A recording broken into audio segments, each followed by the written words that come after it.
Do you have a story to share with the world? Of course you do. We all have stories to share. An Anchor podcast allows you to share your interests in a way that connects to others all across the globe. If you have been considering starting your own podcast and don't know where to begin, Anchor makes it easy to record, edit, and publish with the click of a button. You can even add music. Whether it's crime dramas, self-improvement, paranormal adventures, or tips about parenting, you too can share your unique imprint on the world. Download the Anchor app or go to anchor.fm to get started today. You've got this. I believe in you.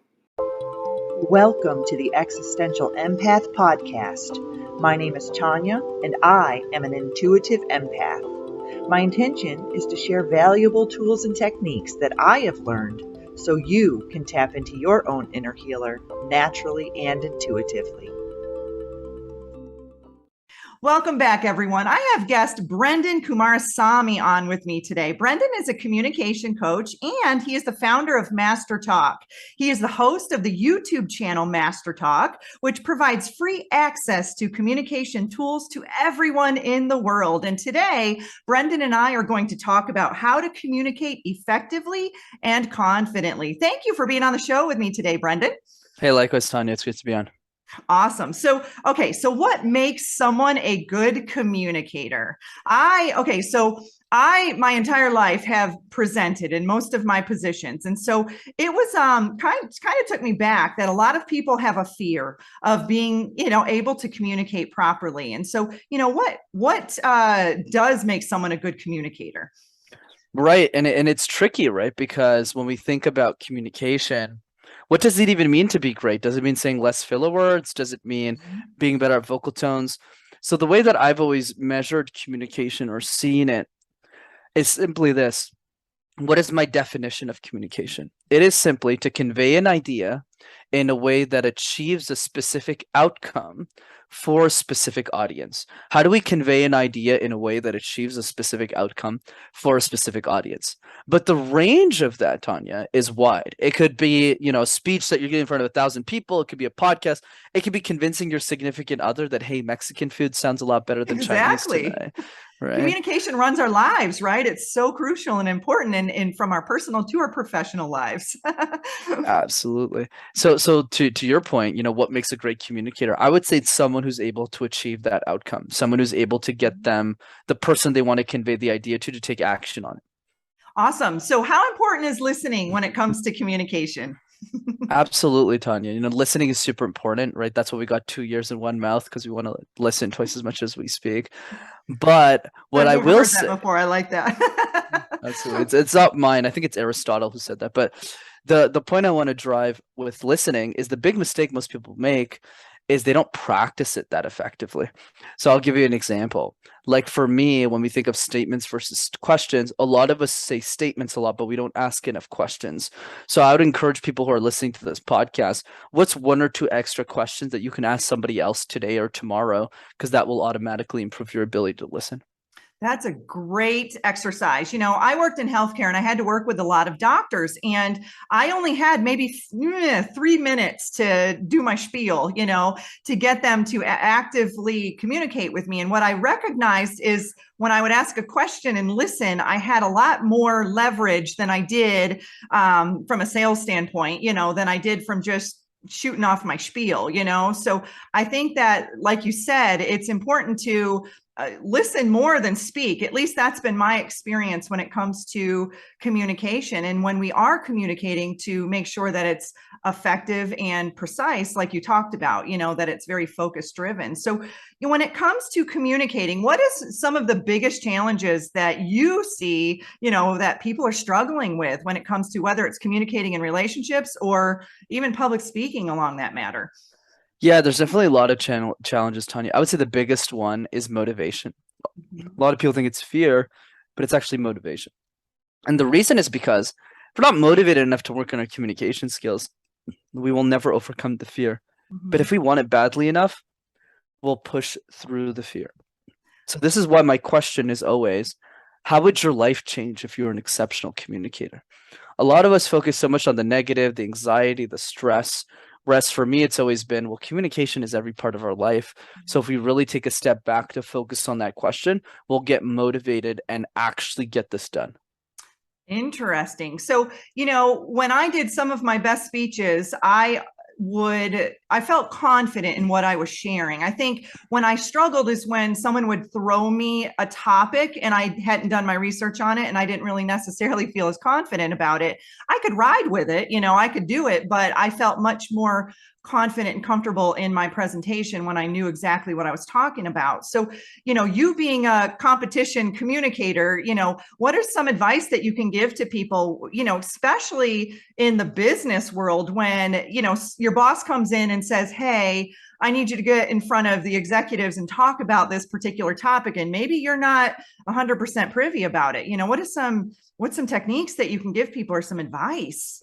Absolutely, Tanya. And thanks for sharing that. I would say for me, if you do the harder thing outside of the boardroom becomes a joke. That's always been my perspective on communication. So there's two exercises I'll recommend. They'll take a pause in between so you can jump in with your thoughts as well. The first one is the random word exercise. Pick a random word like phone, like chaos, like master, like talk, like trophy case, and create random presentations out of thin air. And the reason why this is important is because if you could make sense out of nonsense, you could make sense out of anything. And that's why I recommend people in the boardroom to do this, because even if they'll be jumped on with a topic, it's usually not about the color blue. It's usually not about avocados. It's usually about something that they're an expert in or have some expertise in. So the random word exercise makes you do the harder thing outside of the boardroom. So when you're in the battle, you'll win. That's awesome. And I think for me, when that would happen to me, I would focus on what I knew. I would be like, okay, you give me this random topic, but I'm going to focus on what I know personally about this random topic. And what I began to recognize is I became the specialist in whatever I was speaking on, and I think that's what might challenge people or block them sometimes is that they think that the audience may know more about their topic than they do. And so it causes a little bit of a challenge, for them to speak on that. And I know for me, it was very intimidating to get in front of a group of neurosurgeons or physicians or, whatnot to get up there and speak on topics. But the reality is that I knew I specialized in the area that I spoke in. And so I knew more about it. And so, when it comes to public speaking, what are some other challenges that you think people may struggle with? Not just necessarily knowing the topic. What are some other things that come to the forefront, when you're standing there in front of all these people? Right, Tanya, absolutely. So we talked about the random word exercise. To your point, if we do the harder thing, we get better. What's the next step? I would say the next step is what I call question drills. If people just implement this one tip, Tanya, they'll have gotten the value from the show. Very simple. We get asked questions all the time in our lifetime. On a podcast, in a boardroom, at work, from our families, we're always getting bombarded by questions. But most of us are reactive to those questions. We're not proactive. Example, when I started guesting on shows probably 3-4 years ago, remember somebody asked me a question that I wasn't prepared for. He said, where does the fear of communication come from? And I looked at him and I said, London, Los Angeles, San Diego. I wasn't really sure. So I wasn't prepared. So instead, what I did is every single day for 5 minutes, that's all I ask. I wrote down and answered one question that I thought the world would ask me about my expertise. And if you do that every single day for 5 minutes for a year, you'll have answered 365 questions about your expertise and you'll be bulletproof. That's amazing. So, okay. So say, for example, someone is leaving the corporate world and they want to start their own business. They want to get online. They want to jump on YouTube or TikTok or Instagram and they want to start promoting things. And then people start reaching out to them. Hey, will you be on my show? Will you, do this and that? This is where I'm recognizing, at least with my clients, is where they get stuck.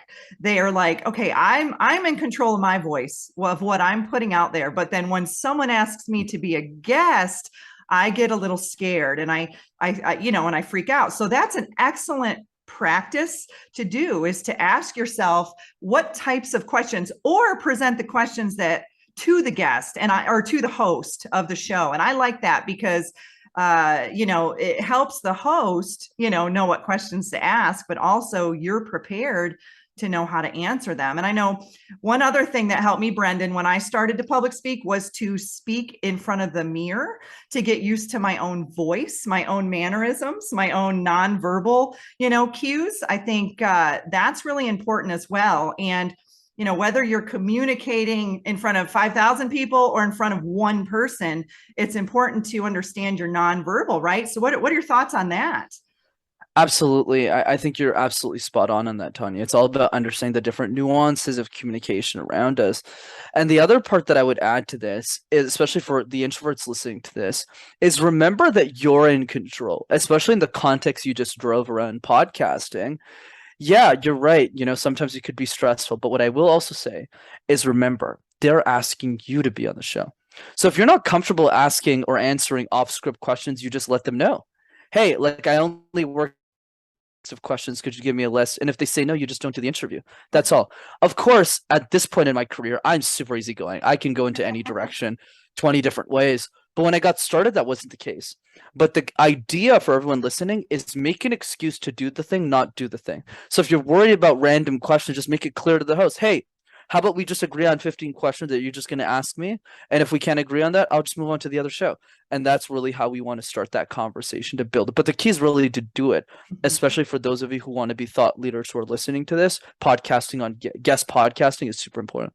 Yeah, absolutely. And I think too, it's okay to say, hey, I don't have the answer to that question. I think we get so caught up with having to answer everything. And me working in healthcare, I was getting bombarded with questions daily. And I was like, I honestly don't know the answer to that, but I'll get back to you. I'll research it. I'll figure it out. And we get so caught up in having to be perfect, and having to make sure that we have the perfect answer for everything. And it's okay if we say, I don't know, I'm still learning. I'm on my journey here. And I liked that about your description on your show, is that you said, hey, I'm still learning how to communicate. We all are. We're all going through this journey on our own, and we're learning from each other. And I think that's, very important to keep in consideration. So, when it comes to introverts, what's some advice that you can give to someone who is literally terrified to speak to someone at the grocery store, let alone jumping on to do some sort of a social media, communication, or even a workshop or a public speaking event? Right. The $1 million question, Tanya. So there's two parts to that. The first step is always to dream. A lot of us, we dream about the expensive cars we want to buy, the expensive vacations we want to go on, the things we want to do with our family. When was the last time that we dreamed about our communication skills? And especially for introverts listening to this podcast, the answer is zilch, never. So I would start with this question. How would your life change if you were an exceptional communicator? When you start to focus on that outcome, it's a lot easier for you to actually go, like if I actually got better at this, life would be easier in this way. That's one piece. The other piece that's a bit more counterintuitive is realize why you're better than extroverts, right? So let me explain. There's 3 things that introverts do way better than extroverts, having coached hundreds of them over my career, that they aren't even aware of. And when it's brought to their awareness, their perspective around communication changes. So let's jump into them. Number 1, pausing. Pausing is the most important tool in communication, Tanya, as you know, because it allows us to emphasize points of our message. Well, guess what? Introverts have an easy time with this because they speak less, right? They observe and they listen more. Right, exactly. So they're saying less things. So naturally, it's easy for them to be comfortable in silence. Extroverts have a massive problem. And I know this because I'm an extrovert, is whenever I'm at a bar and I'm talking to someone and there's a pause, I immediately want to fill it up. What's your favorite color? Right? So that's one. And that's one. That second one is listening, right? We talked about that earlier. Introverts are exceptional listeners because they talk less. So they'll listen better. Whereas me, I'm yapping all the time. That's why I'm a great podcast guest, because I keep yapping. So listening is a lot easier for an introvert to master. That's 2. And then number 3, the most important one that no introvert knows is accessibility. They're a lot more accessible than extroverted speakers. Example, Gary Vaynerchuk. I love the guy to death. He's amazing. He's a big hero of mine. But you either like the guy or you don't. Right? And that's Gary. Brene Brown, there is no human being on earth who has said the following words. I hate Brene Brown. If you say that, you'll go to jail. The FBI will be after you. By the way, I love Brene Brown. I always like that, so people aren't Or attacking Wayne me. Dyer or any of those guys. Literally, Wayne, Simon Sinek, John Maxwell, right? A lot of these introverted speakers, nobody really hates them. Nobody says, let's get a pitchfork and attack these people, which is the point.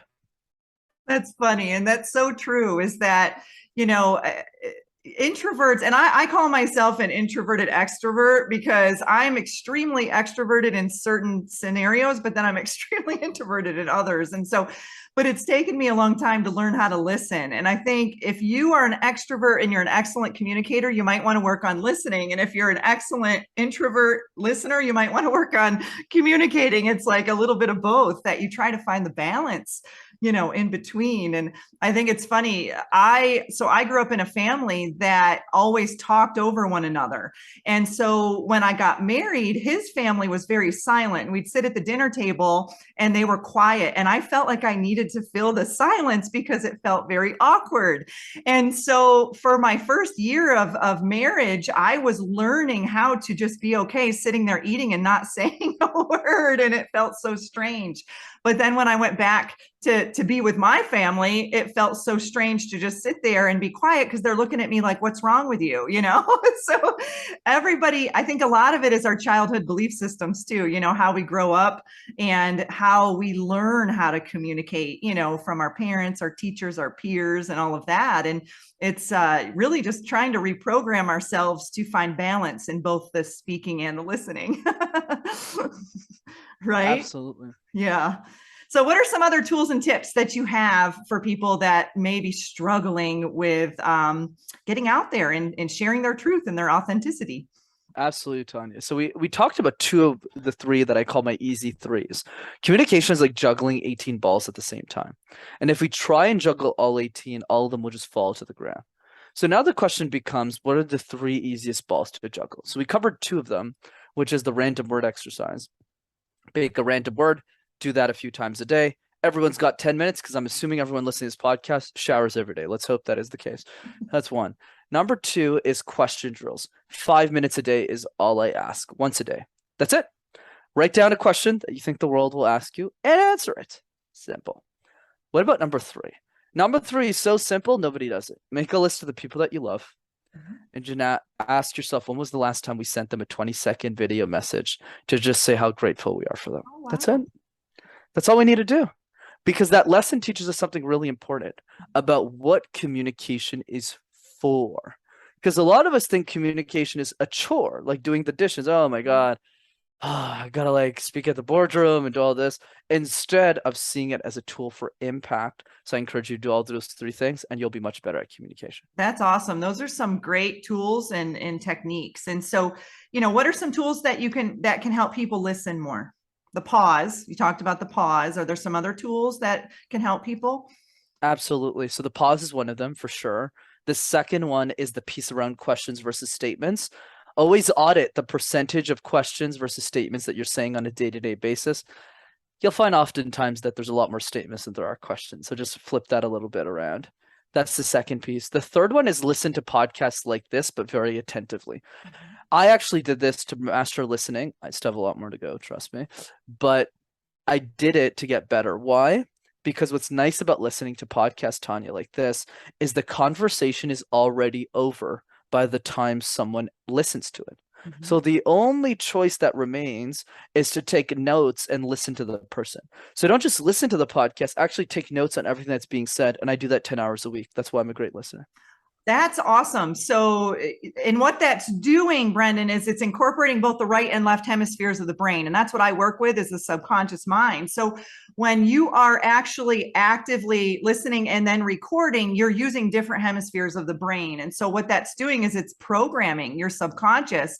And once you do that, you get better at, you know, it. I know when I was public speaking, I got to the point where I could do any size venue, any time limit, because I got so good at, you know, just I could draw it out if it needed to be an hour, or I could, you know, bring it much smaller if it needed to be 5 minutes. I just got really good at it because I was so accustomed to the to the topic or the presentation that I got really good at being able to expand it or contract it, I guess, a little bit. So is there any other advice or any other tips or tools that you think we may not have covered, in the show that would be of value to the listeners? Let me give you the most important one, Tanya. The best way to speak is to speak. Here's the problem with most people listening to the show right now. They're probably saying the following. Wow, Tanya and Brenden really know a lot about communication. My goodness, Brenden shared some tips. Tanya shared all these great insights and questions, and they wrote down the random word exercise, the question drill, the video message, but they don't do it. That's the problem. So if you want to win, if you want to get the results from listening to the show, just listening to the podcast is not enough, my friends. How you get the result is booking 15 minutes in your calendar tomorrow to do the random word exercise 5 times, to do the question drill once, and to do a few video messages. And all it takes is 15 minutes to do all 3 exercises in a single day. So now the question becomes, are we going to spend the 15 minutes a day every day to do this? Because if we do, and everyone's got 15 minutes because we spent 30 minutes listening to this podcast, right? We can be successful. And that would be the most important thing I'd say.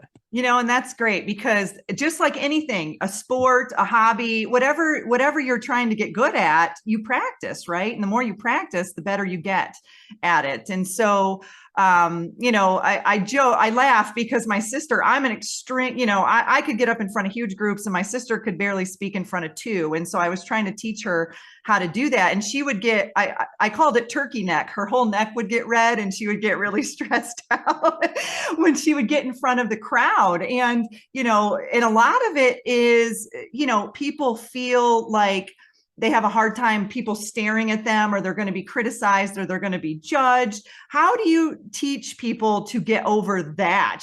Just the being physically in front of, a group of people, not necessarily, you might be awesome at your topic, which my sister was fantastic at the topic, but it was more about being present in front of a large group of people. How do you, what advice do you give to that, to people that struggle with that?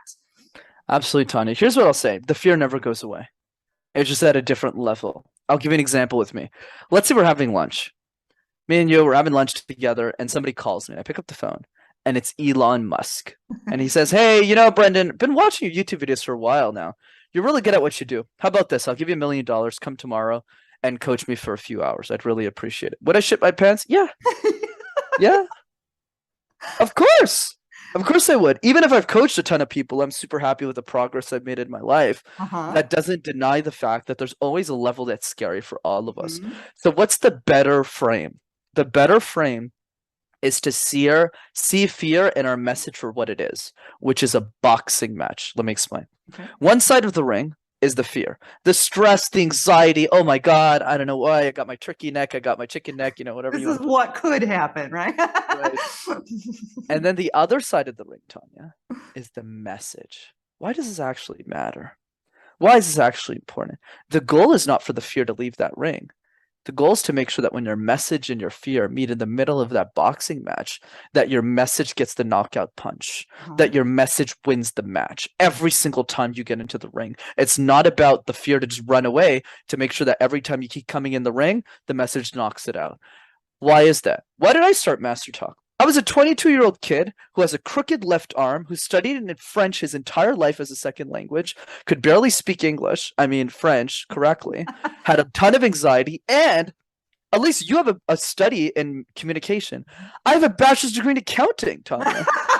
Right? Who in the world am I to do this?